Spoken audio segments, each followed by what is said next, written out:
There's a particular kind of silence that settles over you when you're dropped from low orbit onto a hostile alien planet with no weapons, no shelter, and not even a single pair of clean socks. Tero Ramirez stood up, sand crusting the sweat already clinging to her back, and took a long, slow breath. Her boots sank into the cracked ochre soil of Oxera 9, as if the planet were trying to swallow her pride before it swallowed the rest of her. The suns, yes, plural, baked the horizon. One large and angry, the other smaller and just petty enough to burn you from the side while you were shielding yourself from the big one. Welcome to the galaxy's most watched survival competition.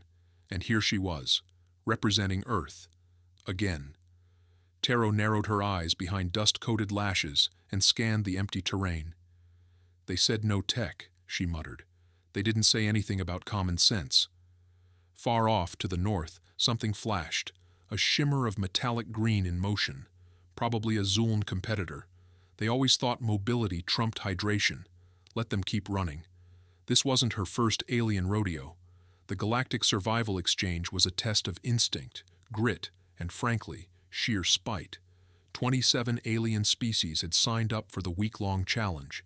No weapons, no communications, no outside aid. Just 7 days on Oxera 9. Last one standing got cultural bragging rights and a ridiculous trophy shaped like a flaming cactus. Tero didn't care about the cactus. She was here because humans kept getting invited back, and not just to survive, but to teach. Still, winning didn't mean wrestling sand beasts or drinking your own filtered pee, like the sponsors loved to imply. Sometimes winning meant staying human. Tero crouched beside a rock outcropping that offered just enough shade to stop her brain from boiling. She untied her boots, not to rest, but to examine the layer of crust building between the sole of her foot and her sock. A thin film, waxy and yellowish. She frowned. Scooping a pinch of the dust from the ground, she rubbed it between her fingers, then dabbed a bit onto the back of her hand. It didn't sting. Interesting. A few minutes later, she'd scraped together a small pile of the powdery soil, poured a bit of water from her rations onto it, and stirred it with a stick.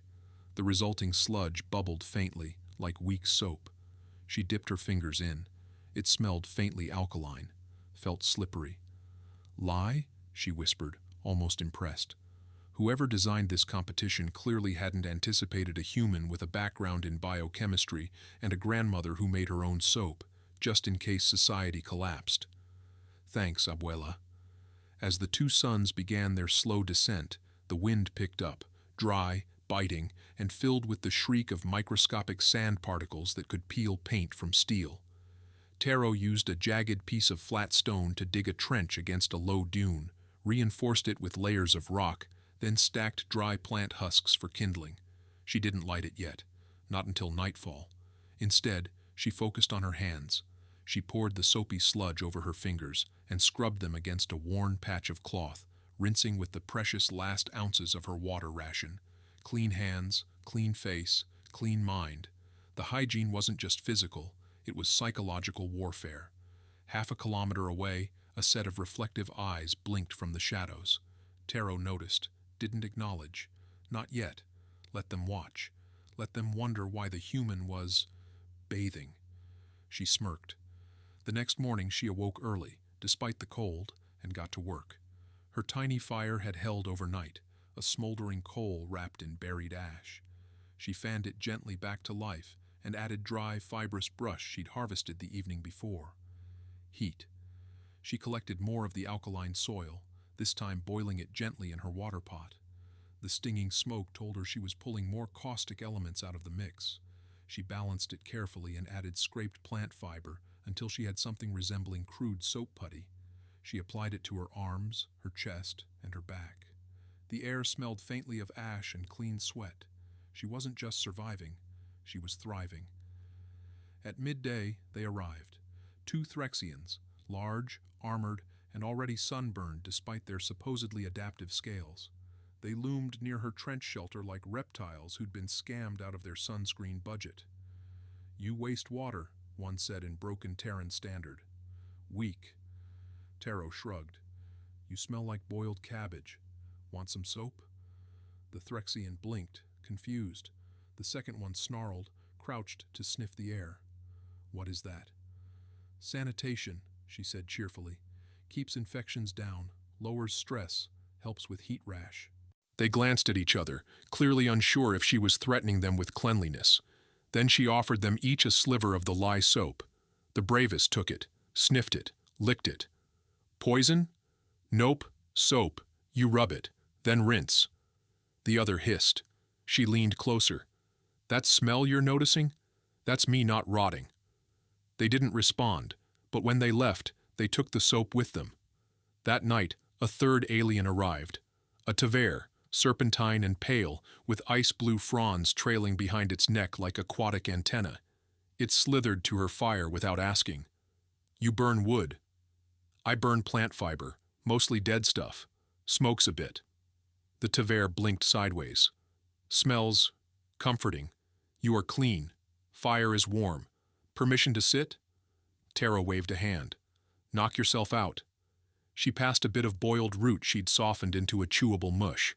The Tver ate slowly, eyes never leaving the fire. You are human? She nodded. Tero, Earth, survivor, occasional soap enthusiast. What is soap? She smiled. It's how humans declare war on germs. The Tver tilted its head. The others struggle. I noticed. Can you teach me? Tero added more fuel to the fire, leaned back, and grinned. Lesson 1. You don't have to suffer just because they expect you to. By morning, 3 more aliens had joined the camp.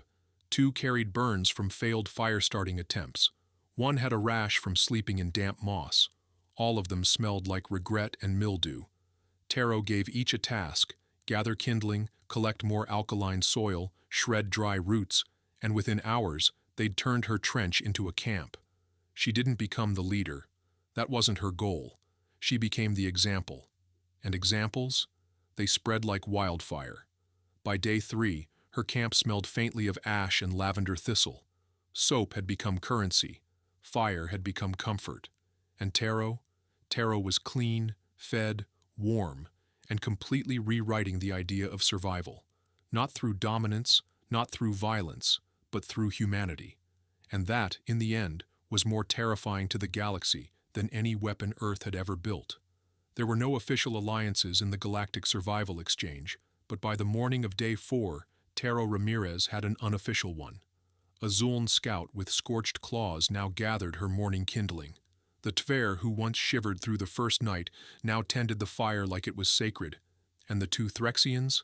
They stopped sneering the moment she passed them another batch of soap, and they stopped stinking shortly after. It wasn't that they liked her, they just didn't like dying more. Tero didn't smile as she stirred her makeshift pot, letting another layer of clay-rich foam rise to the top. Instead, she said what she always did when aliens lingered too long near her process. Stay out of the wind if you've got scales. The smoke'll bleach you like cheap jeans. The Threxian blinked. What are jeans? Tero didn't look up. A very important Terran material. You're not ready. The strange thing was, no one stopped her. The rules were clear. No technology, no assistance, and no contact from sponsors. But there were no rules against innovation. No penalties for doing things the old-fashioned way, provided you could pull it off with rocks, fire, and borderline reckless optimism. And humans, if nothing else, were optimistic in the face of overwhelming nonsense. So when Tero started boiling leaves to extract tannins and then used those to sterilize water, the aliens just watched.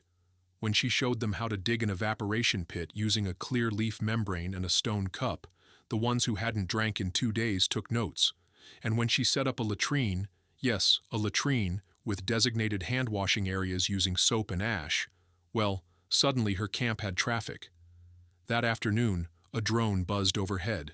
Not a helpful one, just a quiet, spherical observer, a floating eyeball painted silver, probably streaming highlights to whatever alien audience was bored enough to watch interspecies Survivor reruns. Tero stood up, squared her shoulders, and waved politely. Then she picked up a half-finished bar of soap, held it up to the camera, and shouted, "Day 4, humans brought hygiene to the apocalypse. You're welcome." She wasn't trying to be famous, but she did want Earth to get credit for more than just brute adaptability or weird digestive tolerance. Let the galaxy know that humans cleaned up after themselves, even in hellscapes. That night, her fire crackled a little brighter, not because she was warm, because she'd had a thought. By day 5, the camp had grown. 3 Dorothi had wandered in, exhausted and shivering from exposure. Their gelatinous outer layers weren't meant for dry wind. One had lost patches of skin from sand abrasion. They'd heard about the human with fire. They'd heard wrong. Tero didn't have fire. She had systems. "Don't just sit there," she said, pointing at the least wounded Dorothi. "You've got 3 pseudopods and no job. Want to survive? Shred bark. You, scoop the powder. You—" She pointed at the trembling one. "You stay still. We'll clean that burn." She handed off instructions like an alien field medic and somehow made it feel like babysitting. The weirdest part? They all listened. Because it was working. Food was still the biggest challenge. Tero didn't pretend otherwise. She had some root paste left, and the Tver showed her how to crush dry seed pods into something edible if you didn't mind your teeth hating you afterward. But water was the real victory. Her solar evaporation stills, built from layered leaves, curved wood, and patience, had started producing enough drinkable water for 8 beings a day. And there were 10 in camp now. Time for expansion. She drafted 2 more aliens, this time a skittish pair of avian Urolans who offered to help in exchange for fire at night. She accepted with a handshake. They didn't know what that meant, but they copied it anyway. That night, under stars bigger than hope, the group sat in silence around the fire. Tero broke the silence with a question. "You know why I made soap first?" the Threxian grunted. "To smell good?" The Urolan made a noise like a confused violin. The Tver looked thoughtful. "Because humans think clean mind, clear purpose?" Tero smiled. "Close." She paused, poking the fire. "I made soap because you all thought it was impossible.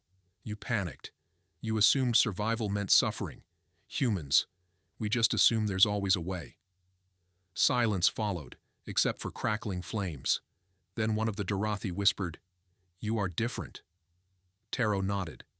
"Yeah, but not better. Just stubborn in a different direction." Day 6 arrived like a slap. The wind reversed. The small dunes collapsed. A heat spike blistered the horizon, then disappeared into nothing. And suddenly, everywhere that had once been dry became a sinkhole of humid, stinking marshland. Camp soaked in minutes. Fire, gone. Shelter, soggy. Soap, reduced to a half-dissolved mess. Aliens panicked. Again. And Tero? Tero stared at the sky, then muttered, "Of course." Then she reached for her backup kit. She'd already thought about this. On day 2, she'd stashed extra dry fiber, sealed in plant resin, under a stone shelf in case the weather decided to reinvent itself mid-week. She gathered it, restructured the fire base, and started a dry burn with sulfur root and split thistle. 10 minutes later, the fire was back. The aliens stared like she'd raised the sun herself. "You planned for this?" the Tver asked. "Always plan for the storm," she replied. "Even when it's hot?" "Especially when it's hot. That's when storms are stupidest." The Threxian muttered something like reverent profanity. They worked together that night. Tero taught them how to angle bark shelters to shed moisture. The Urolans helped weave a canopy.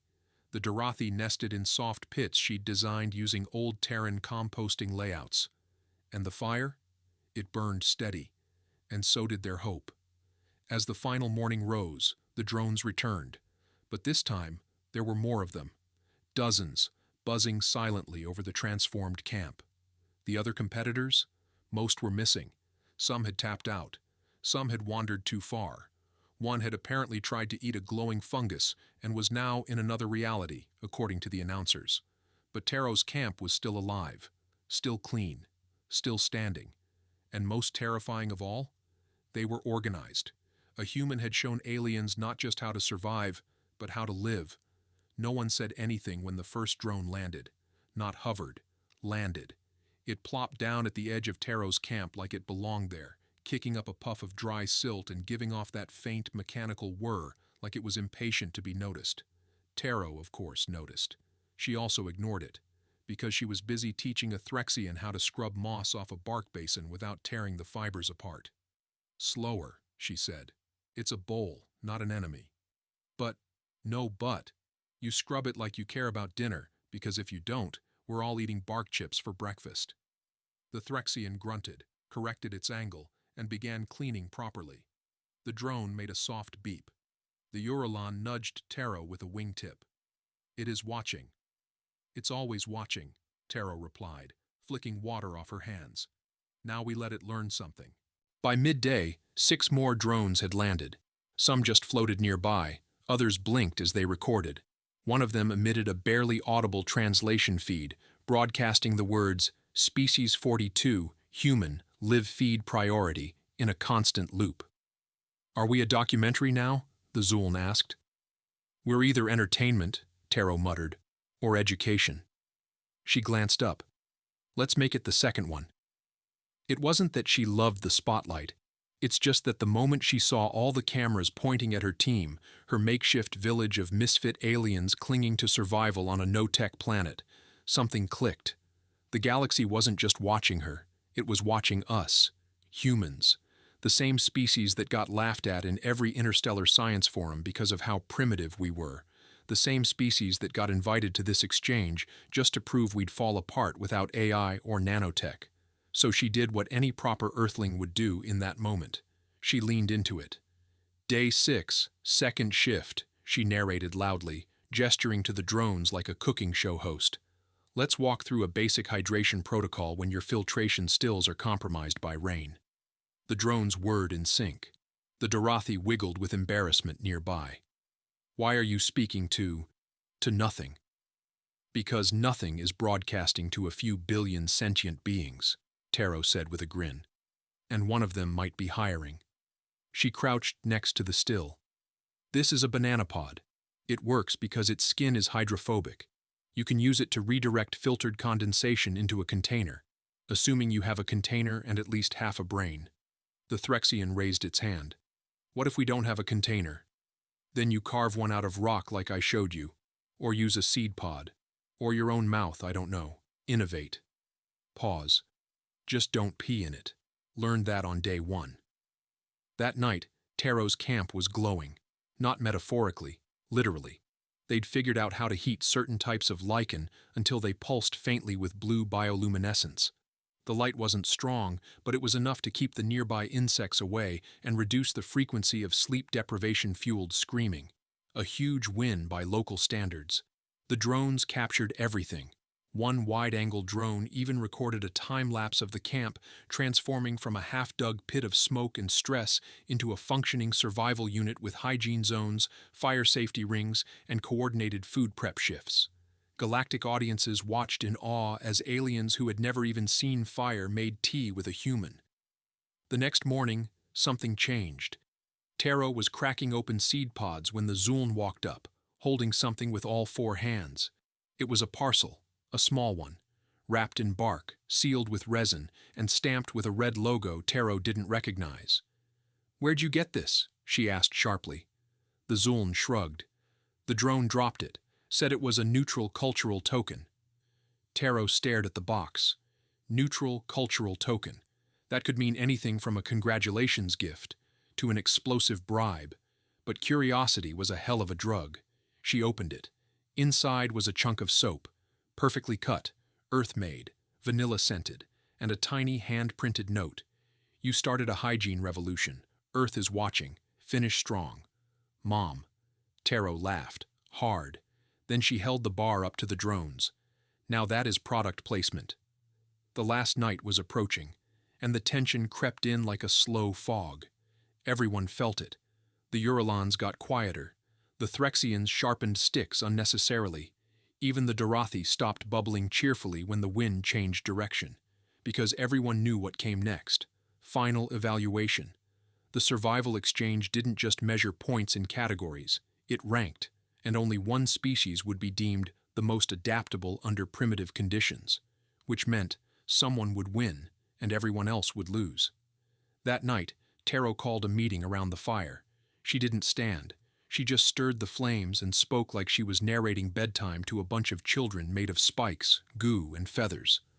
I know what they want, she said. They want us to turn on each other, to claw for the prize, to unravel all this. No one said anything. They want drama, she continued. Desperation, betrayal. Still silence. So here's my idea. She looked up. We don't give it to them. Confusion rippled across the group. The Tver tilted their head. You want us to lose? No, Tero said, standing now. I want us to win differently. She looked around at her unlikely team. I want us to win as one camp, one story, one message. That cooperation beats panic. That hygiene matters. That humans don't just survive by themselves. They uplift the room. The Threxian blinked. You are proposing collective species victory.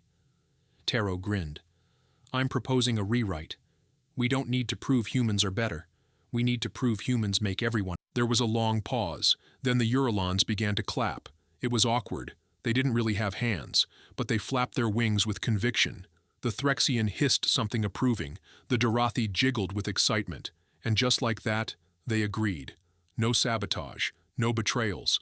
Just the same 10 misfits who'd survived a week of nature and nonsense, now prepared to face the end together. Day 7 dawned with clear skies. The heat returned. The sand baked like concrete, and over a dozen drones descended in synchronized silence. A voice boomed from nowhere, translated instantly into every known language. The exchange is complete. Remain where you are. The 10 contestants stood in a line, shoulders squared, some holding soap bars like relics. Tero had cleaned her face. She wanted humanity's moment to look sharp. The voice continued. Analysis in progress. Final results inbound. Tero took a breath. She wasn't sure if she was ready, but she was sure she didn't regret a thing. The voice returned. Not the dry, automated system voice from before. No, this one had tone, authority, and something else too, what Tero would later describe as that PR-ready edge that says, we know this moment is going to be broadcast to 17 trillion viewers. First place, the voice intoned, goes not to a species, but to a collective. Every alien turned toward Tero. She blinked. Wait, what? Survival cohort number A9-03 has been declared the most efficient, innovative, and collaborative unit in exchange history. The Dorothi began to bounce. The Threxian made a confused purring sound. Tero said nothing. She was still processing the word cohort. Leadership and invention credited to human cadet Tero Ramirez. Yep, there it was. Now the staring started. You did it, the Zuln whispered. You led us. No, Tero replied. I just didn't panic. But you taught us soap. That too. Tero expected applause. She expected maybe a medal. What she didn't expect was the cameras. Within minutes, the sky filled with pods shaped like petals, silently descending and opening to reveal an army of press drones. Holoscreens blinked on. Projected languages danced through the air like confetti. A small alien with a microphone half its size waddled up and shouted, Miss Ramirez, how does it feel to be called the Soap Empress on 317 worlds? Tero stared.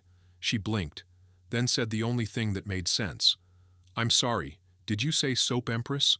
Turns out the galaxy had not been idle during the challenge. While Tero was purifying water and keeping fungus out of alien armpits, entire civilizations had tuned in. The story of the ragtag camp with no tech and one human leading the charge had gone viral in ways Earth media couldn't even imagine. Streaming networks had already sold rights to dramatize the event. There were memes, action figures. Someone had apparently made a soap brand named Ramirez Shine that came with survival-grade confidence. Tero found this out when a drone handed her a tiny bar with her face on it. Her only response? I swear, if it smells like sweat and moss, I'm suing. That night, instead of evacuation, came honors. A ceremony beamed live across the stars. Not on some fancy stage with spotlights, no, on the same dusty patch of ground where they built their first fire pit. The stage was the circle of stones. The spotlight was the campfire. Perfect. Each cadet received a token of survival, carved obsidian pendants made from the same rock that once cut their feet, a poetic reminder of struggle overcome, and then the moment everyone waited for, the announcement of Earth's elevation. Effective immediately, said the voice. Earth will be upgraded to Tier 3 adaptive civilization.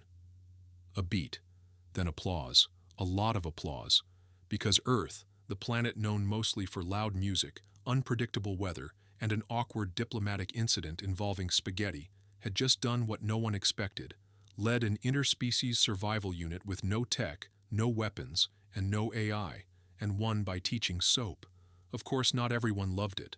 On certain news feeds, pundits argued, "This sends the wrong message. What next? Cooking shows instead of strategy drills? Primitive charm shouldn't count as innovation. Humans cheat. They bring emotional manipulation disguised as leadership." Tero found that last one particularly funny, especially since it came from a 12-eyed worm who once tried to eat her soap bar because it smelled too comforting. The days that followed were surreal. Tero was offered ambassadorial training. The Dorothy asked if she could co-author a hygiene curriculum. And the Eurolands? They wanted her to star in a children's show called Soap and Fire with Auntie Tero. But the weirdest request came from the Intergalactic Combat Academy. A representative, a square-jawed exosuit with legs, showed up and said, "We'd like you to consult on our survival program." Tero blinked. "You're joking. We're dead serious. You want me to teach soldiers how to not die without gadgets?" "Yes." "And you're paying?" "Exorbitantly." Tero grinned. "Deal." But before she left Oxera 9, she had one last thing to do. She returned to the site, alone. The camp was still there, quiet now, wind-blown and half-buried in sand, but still standing. The rings of stone still held their shape. The lichen glowed faintly in patches, feeding off the last remnants of ash. And the soap station? Still intact. She crouched beside it and ran a hand along the smoothed-out bark, remembering the days when it wasn't a symbol, just survival. Just her, trying to make it to sunset without smelling like a panic attack. "You ever think," she said aloud, "that this wasn't about humans being strong? Maybe we just try harder when things are unfair." A drone beeped from behind her. Tero turned. "Still recording?" The drone blinked green. She smirked. "Fine. Let him record this." She looked back at the camp. "At the end of the day," she said, "we're not the smartest species, or the toughest, or the prettiest. But we've got grit. We fall down, we scream a bit, and then we build something out of the mud, usually with fire." A pause. "And sometimes with soap." The final broadcast closed with her face lit by firelight, wind tossing her hair, a bar of earth-made soap in one hand, and a dumb smile that said, "Yeah, we're weird, and we're not going anywhere." They called it the Tero effect. At first, it was just a joke. A few galactic newscasters used it sarcastically when discussing primitive overachievers. A popular alien late-night show featured a puppet version of Tero Ramirez yelling at a rock to become soap. And then, real scientists started using the term. The Tero effect now referred to any situation where a supposedly underdeveloped species outperformed an advanced one due to raw adaptability and refusal to die quietly. No one expected it to be repeatable. No one expected it to become policy. But it did. 6 months after the survival exchange, Tero was back on Earth, briefly. It wasn't rest, not really. It was interviews, summits, ceremonies. A guy from the UN tried to pin a dozen medals on her. She handed half of them back. "I'm not a hero," she said. "I just didn't want to die smelling like panic." Didn't matter. The galaxy had already made up its mind. To them, Tero Ramirez was a symbol. To humans, she was a meme. And to Earth's governments, she was leverage. It began with a trade deal. The Eurolands, previously snobbish toward Earth's barbaric exports, offered a 200% markup for exclusive rights to distribute Ramirez shine in 3 spiral arms. Next, the Dorothy requested 40 Earth humans to teach a new curriculum, applied survival via emotional stability and soap-based sanity. Then came the shocker. The Galactic Training Corps revised its interspecies officer program to include mandatory Earth immersion. Every cadet had to live on Earth for 30 days in a non-technological domestic simulation. Translation? They had to live like broke college students with no power, no AI, and roommates who never did dishes. And suddenly, Earth wasn't the underdog anymore. For the first time in galactic history, A non-founding species led the survival standard. Tero didn't gloat. That wasn't her style. But when a professor from Varkon II asked her to explain the essence of human endurance, she didn't hold back either. You ever had to sleep on a floor because your bed frame broke and payday's 2 weeks away? The Varkonian blinked. No? Then you don't get it. Still, the pressure mounted. Tero was now on the intergalactic speaker circuit. She toured with a backpack, a portable camp stove, and a stack of slightly sarcastic motivational quotes. Fire first, feelings later. Don't eat the bark unless you're really sure it's edible. Hydration is sexy. The merch sales were ridiculous. And Earth? They used the earnings to build a new research facility, the Ramirez Center for Improvised Ingenuity. She called it the Soap Lab. Her mother cried. Her father laughed so hard he choked on his sandwich. But not all species were fans. The Threxians filed an official protest. The Jal demanded the survival game be rebalanced to prevent species with irrational emotional tenacity from gaining advantage.